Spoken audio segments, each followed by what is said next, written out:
This is the story of a man named Stanley. Stanley worked for a company in a big building where he was employee number 427. Employee number 427's job was simple. He sat at his desk in room 427 and he pushed buttons on a keyboard. Orders came to him through a monitor at his desk, telling him what buttons to push, how long to push them, and in what order. This is what employee 427 did every day of every month of every year. And although others might have considered it soul-rending, Stanley relished every moment that the orders came in, as though he had been made exactly for this job. And Stanley was happy. And then one day, something very peculiar happened. Something that would forever change Stanley. Something he would never quite forget. He had been at his desk for nearly an hour when he realized that not one single order had arrived on the monitor for him to follow. No one had showed up to give him instructions, call a meeting, or even say hi. Never in all his years at the company had this happened, this complete isolation. Something was very clearly wrong. Shocked, frozen solid, Stanley found himself unable to move for the longest time. But as he came to his wits and regained his senses, he got up from his desk and stepped out of his office.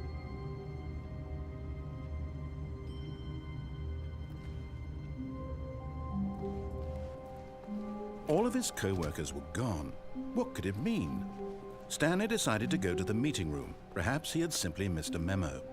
No matter how hard Stanley looked, he couldn't find a trace of his co-workers.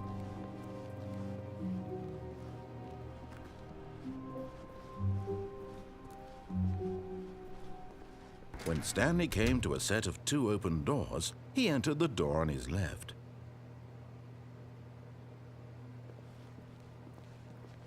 This was not the correct way to the meeting room, and Stanley knew it perfectly well.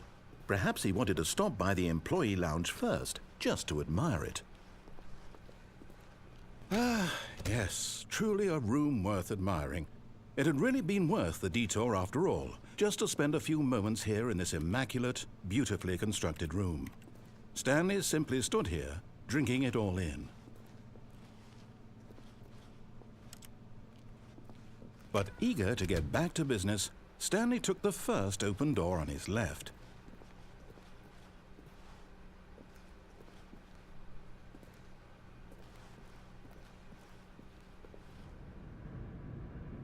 Stanley was so bad at following directions, it's incredible he wasn't fired years ago.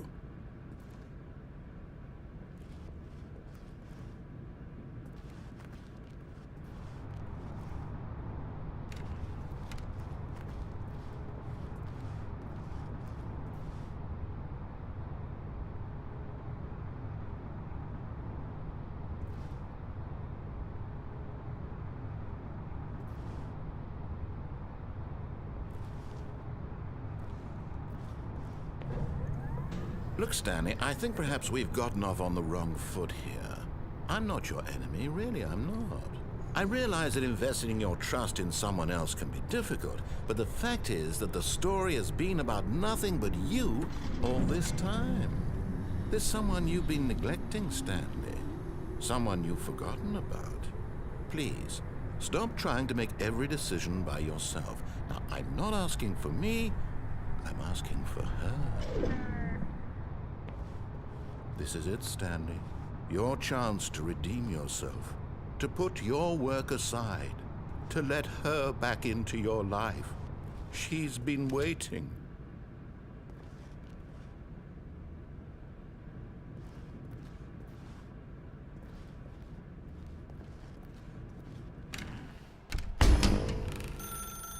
That's her, Stanley. You need to be the one to do this, to reach out to her. If you can truly place your faith in another, then pick up the phone.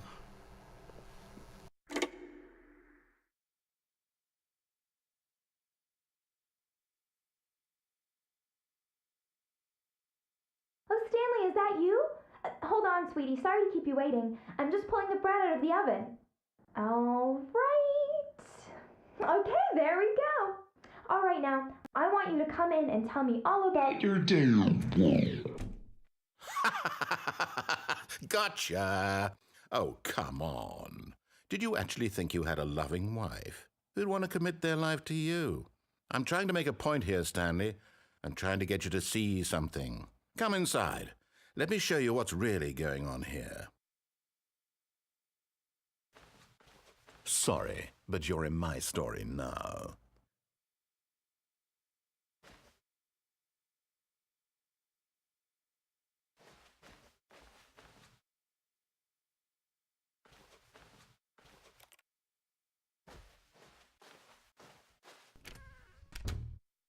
This is a very sad story about the death of a man named Stanley.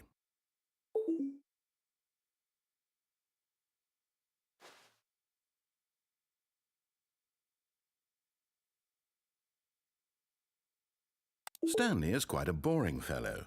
He has a job that demands nothing of him, and every button that he pushes is a reminder of the inconsequential nature of his existence.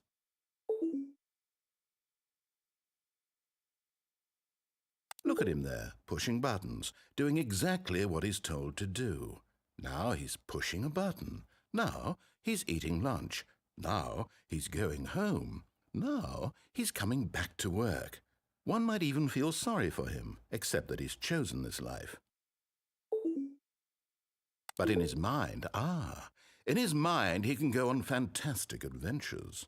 From behind his desk, Stanley dreamed of wild expeditions into the unknown, fantastic discoveries of new lands. It was wonderful, and each day that he returned to work was a reminder that none of it would ever happen to him. And so he began to fantasize about his own job. First, he imagined that one day while at work, he stepped up from his desk to realize that all of his co-workers, his boss, everyone in the building had suddenly vanished off the face of the earth. The thought excited him terribly. So he went further. He imagined that he came to two open doors and that he could go through either. At last, choice. It barely even mattered what lay behind each door. The mere thought that his decisions would mean something was almost too wonderful to behold. As he wandered through this fantasy world, he began to fill it with many possible paths and destinations. Down one path lay an enormous round room with monitors and mind controls. And down another was a yellow line that weaved in many directions, and down another was a game with a baby. And he called it the Stanley Parable. It was such a wonderful fantasy, and so in his head he relived it again, and then again, and again, over and over, wishing beyond hope that it would never end, that he might always feel this free. Surely there's an answer down some new path, mustn't there be? Perhaps if he played just one more time. But there is no answer. How could there possibly be? In reality, all he's doing is pushing the same buttons he always has. Nothing has changed. The longer he spends here, the more invested he gets, the more he forgets which life is the real one. And I'm trying to tell him this, that in this world he can never be anything but an observer, that as long as he remains here, he's slowly killing himself. But he won't listen to me. He won't stop. Here, watch this. Stanley, the next time the screen asks you to push a button, do not do it.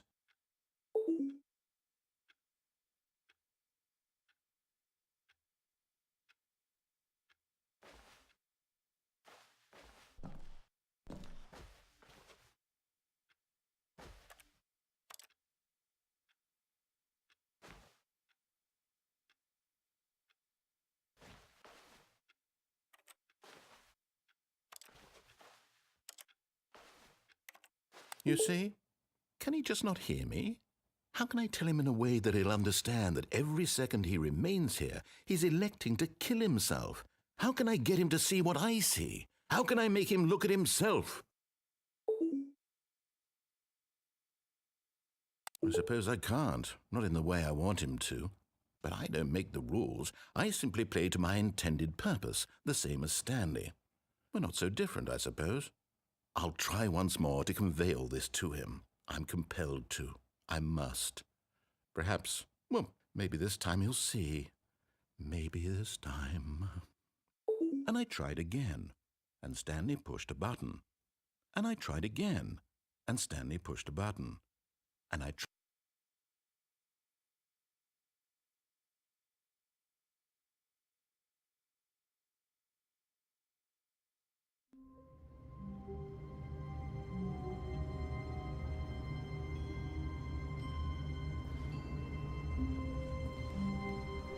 All of his co-workers were gone. What could it mean? Stanley decided to go to the meeting room. Perhaps he had simply missed a memo.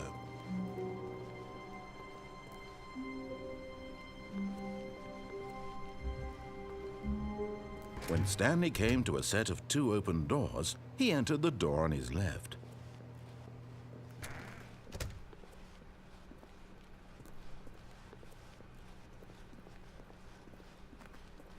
Yet there was not a single person here either. Feeling a wave of disbelief, Stanley decided to go up to his boss's office, hoping he might find an answer there.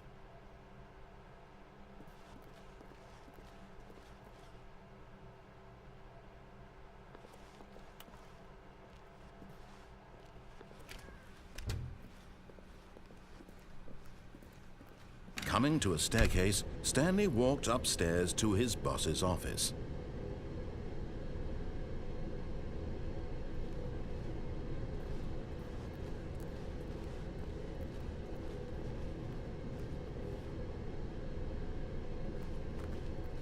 But Stanley just couldn't do it.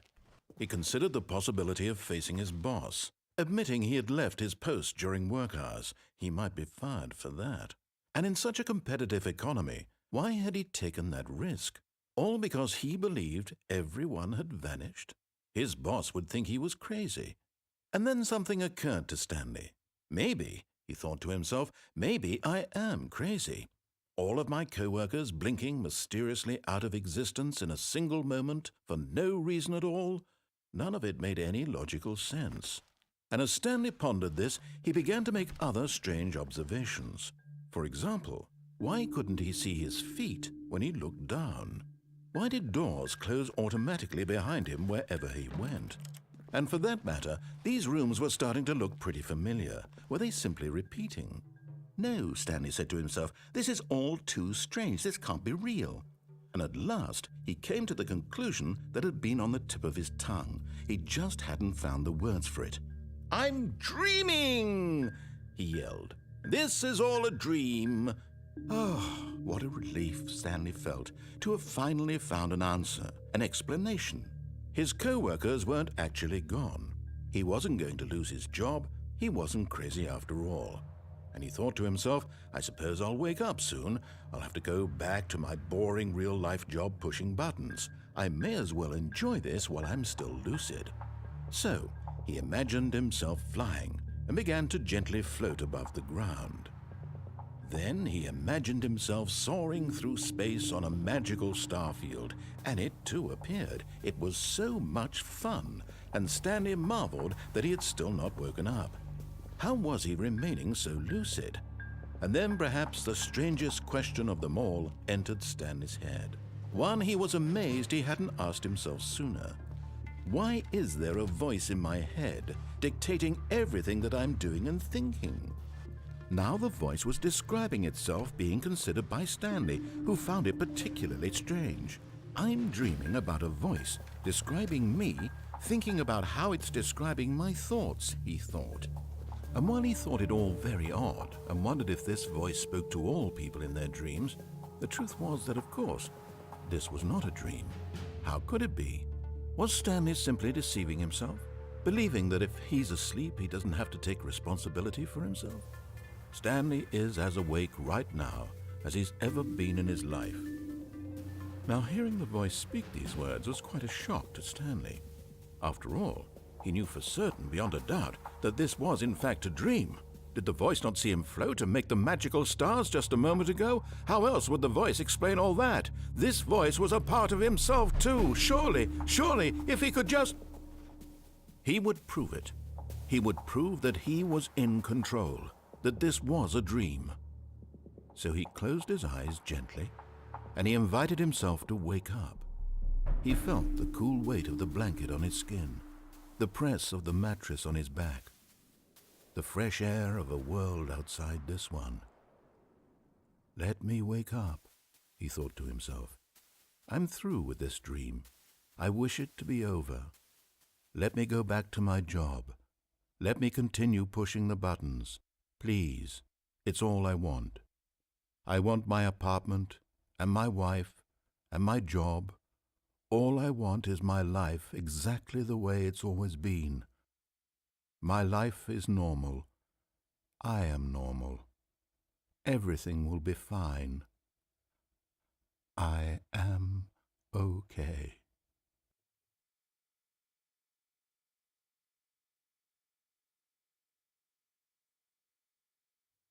Stanley began screaming. Please, someone, wake me up. My name is Stanley. I have a boss. I have an office. I am real. Please, just someone tell me I am real. I must be real. I must be. Can anyone hear my voice? Who am I? Who am I? And everything went black.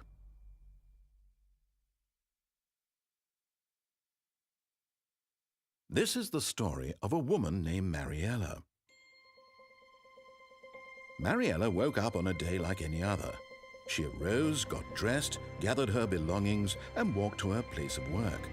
But on this particular day, her walk was interrupted by the body of a man who had stumbled through town talking and screaming to himself, and then collapsed dead on the sidewalk. And although she would soon turn to go call for an ambulance, for just a few brief moments she considered the strange man. He was obviously crazy, this much she knew. Everyone knows what crazy people look like. And in that moment, she thought to herself how lucky she was to be normal. I am sane. I am in control of my mind. I know what is real and what isn't. It was comforting to think this, and in a certain way, seeing this man made her feel better. But then she remembered the meeting she had scheduled for that day. The very important people whose impressions of her would affect her career, and by extension, the rest of her life. She had no time for this, so it was only a moment that she stood there, staring down at the body. And then she turned and ran.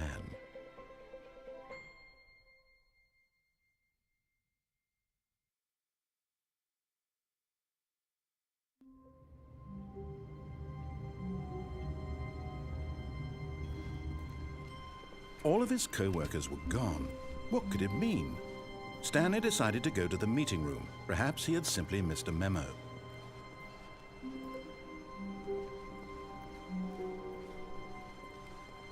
When Stanley came to a set of 2 open doors, he entered the door on his left.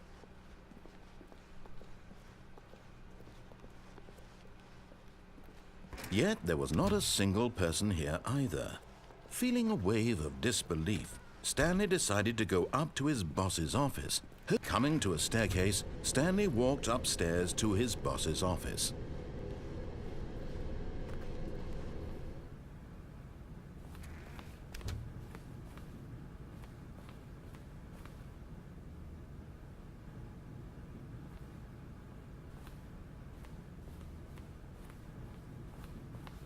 Stepping into his manager's office, Stanley was once again stunned to discover not an indication of any human life. Shocked, unraveled, Stanley wondered in disbelief who orchestrated this. What dark secret was being held from him? What he could not have known was that the keypad behind the boss's desk guarded the terrible truth that his boss had been keeping from him. And so the boss had assigned it an extra secret PIN number, 2845. But of course, Stanley couldn't possibly have known this.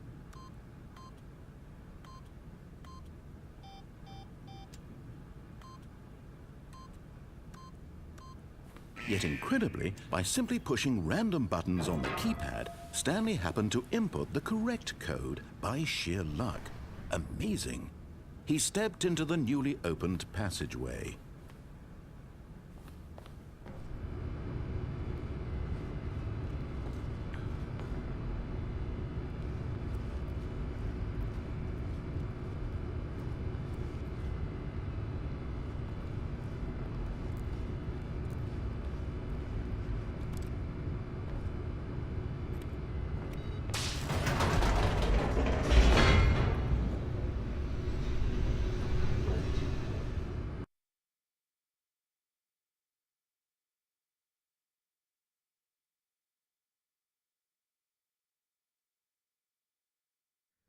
Descending deeper into the building, Stanley realized he felt a bit peculiar. It was a stirring of emotion in his chest, as though he felt more free to think for himself, to question the nature of his job. Why did he feel this now, when for years it had never occurred to him? This question would not go unanswered for long.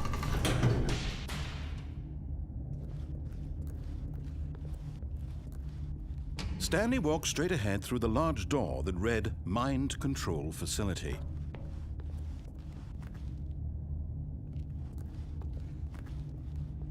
Although this passageway had the word Escape written on it, the truth was that at the end of this hall, Stanley would meet his violent death.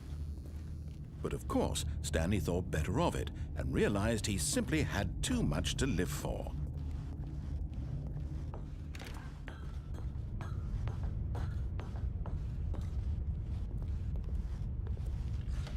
The lights rose on an enormous room packed with television screens. What horrible secret did this place hold? Stanley thought to himself. Did he have the strength to find out?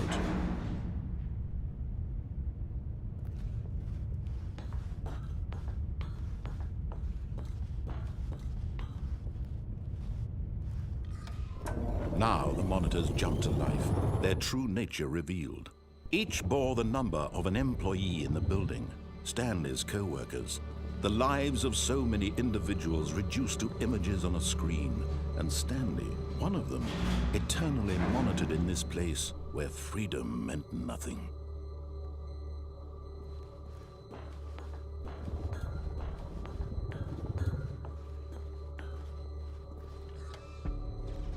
This mind control facility, it was too horrible to believe. It couldn't be true. Had Stanley really been under someone's control all this time? Was this the only reason he was happy with his boring job? That his emotions had been manipulated to accept it blindly?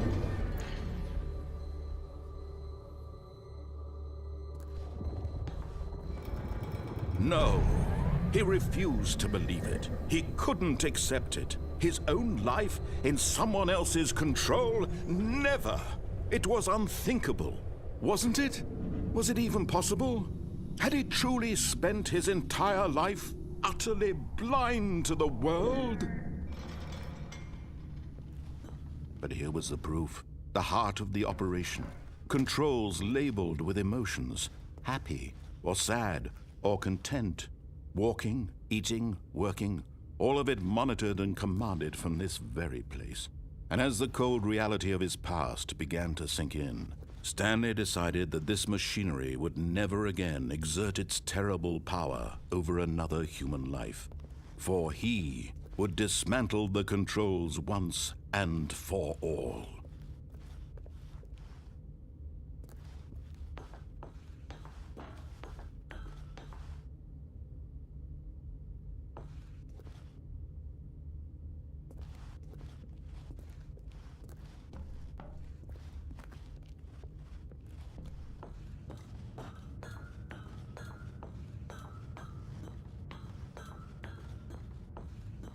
And when at last he found the source of the room's power, he knew it was his duty, his obligation, to put an end to this horrible place and to everything it stood for.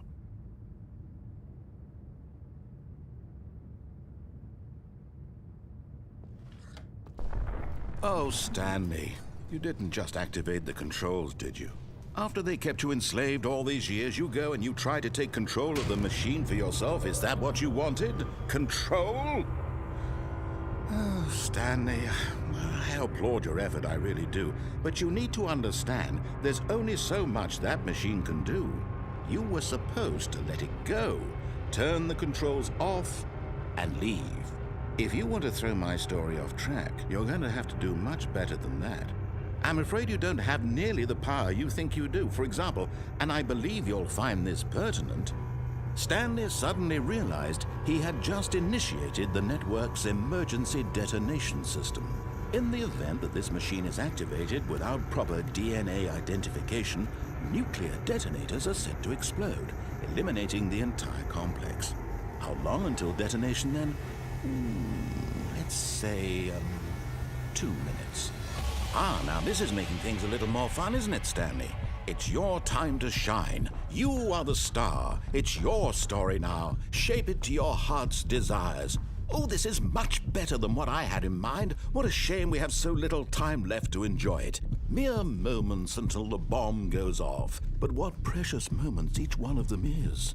More time to talk about you, about me, where we're going, what all this means. I barely know where to start. What's that? You'd like to know where your co-workers are? A moment of solace before you're obliterated? All right, I'm in a good mood. You're gonna die anyway. I'll tell you exactly what happened to them. I erased them.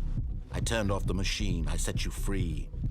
Of course, that was merely in this instance of the story. Sometimes when I tell it, I simply let you sit there in your office forever, pushing buttons endlessly and then dying alone. Other times, I let the office sink into the ground, swallowing everyone inside, or I let it burn to a crisp. I have to say this, though, this version of events has been rather amusing. Watching you try to make sense of everything and take back the control wrested away from you, it's quite rich. I almost hate to see it go. But I'm sure whatever I come up with on the next go-around will be even better. My goodness, only 34 seconds left. But I'm enjoying this so much. You know what? To hell with it. I'm going to put some extra time on the clock. Why not? These are precious additional seconds, Stanley. Time doesn't grow on trees. Oh dear me, what's the matter, Stanley? Is it that you have no idea where you're going or what you're supposed to be doing right now? Or did you just assume when you saw that timer that something in this room was capable of turning it off? I mean, look at you. Running from button to button, screen to screen, clicking on every little thing in this room. These numbered buttons, no, these colored ones. Or maybe this big red button, or this door. Everything, anything, something here will save me. Why would you think that, Stanley? That this video game can be beaten? Won? Solved? Do you have any idea what your purpose in this place is? Stanley, you're in for quite a disappointment. But here's a spoiler for you. That timer isn't a catalyst to keep the action moving along. It's just seconds ticking away to your death. You're only still playing instead of watching a cutscene because I want to watch you for every moment that you're powerless. To see you made humble. This is not a challenge. It's a tragedy. You wanted to control this world, that's fine. But I'm going to destroy it first, so you can't. Take a look at the clock, Stanley. That's 30 seconds you have left to struggle. 30 seconds until a big boom and then nothing. No ending here, just you being blown to pieces. Will you cling desperately to your frail life, or will you let it go peacefully? Another choice. Make it count, or don't. It's all the same to me, all a part of the joke. And believe me, I will be laughing at every second of your inevitable life from the moment we fade in until the moment I say, happily ever up.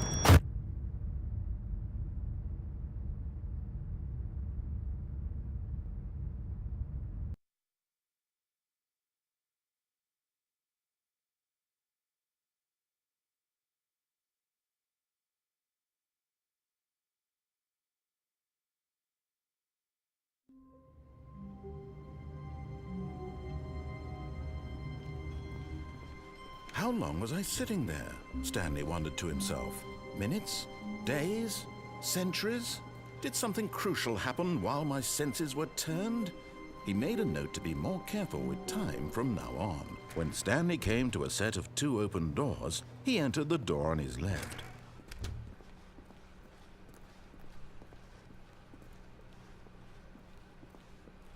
Yet there was not a single person here either. Feeling a wave of disbelief, Stanley decided to go up to his boss's office. Coming to a staircase, Stanley walked upstairs to his boss's office.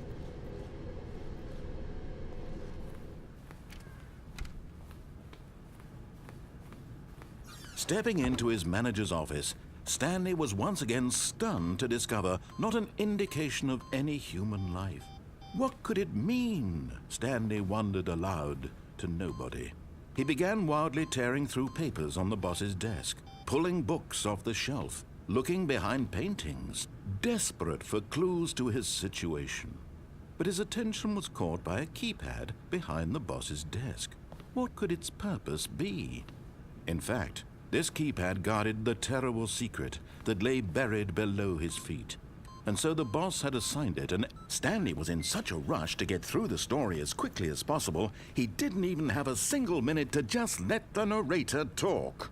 That kind of anxiety isn't healthy, so he relaxed for a few moments with some calming New Age music.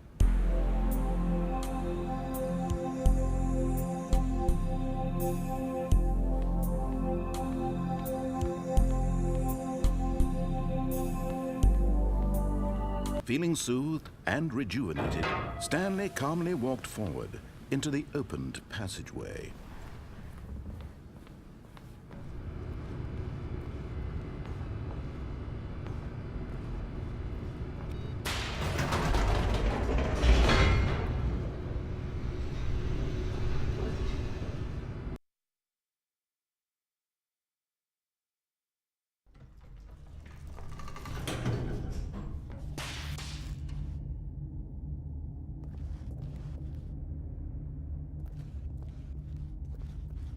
Stanley walked straight ahead through the large door that read Mind Control Facility.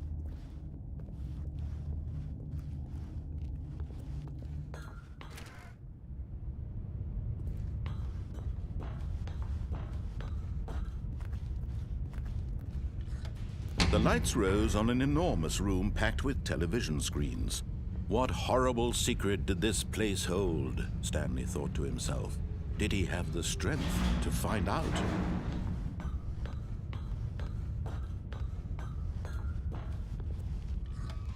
Now the monitors jumped to life, their true nature revealed. Each bore the number of an employee in the building, Stanley's co-workers. The lives of so many individuals reduced to images on a screen, and Stanley, one of them, eternally monitored in this place where freedom meant nothing.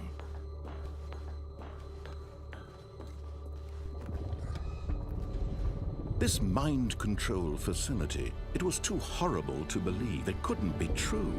Had Stanley really been under someone's control all this time? Was this the only reason he was happy with his boring job? That his emotions had been manipulated to accept it blindly? No, he refused to believe it. He couldn't accept it. His own life in someone else's control? Never! It was unthinkable, wasn't it? Was it even possible? Had he truly spent his entire life utterly blind to the world? But here was the proof, the heart of the operation. Controls labeled with emotions, happy or sad or content. Walking, eating, working, all of it monitored and commanded from this very place. And as the cold reality of his past began to sink in, Stanley decided that this machinery would never again exert its terrible power over another human.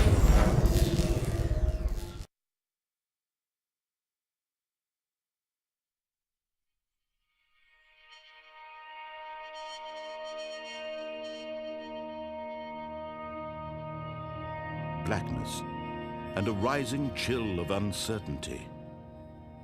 Was it over? Yes. He had won. He had defeated the machine. unshackled himself from someone else's command. Freedom was mere moments away. And yet, even as the immense door slowly opened, Stanley reflected on how many puzzles still lay unsolved. Where had his co-workers gone? How had he been freed from the machine's grasp? What other mysteries did this strange building hold?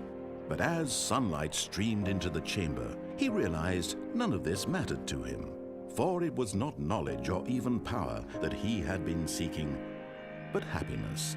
Perhaps his goal had not been to understand, but to let go.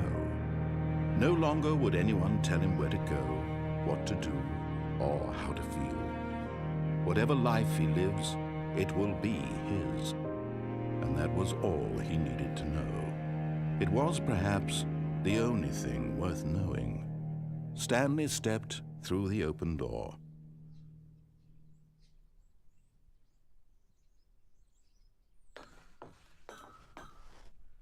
Stanley felt the cool breeze upon his skin, the feeling of liberation, the immense possibility of the new path before him.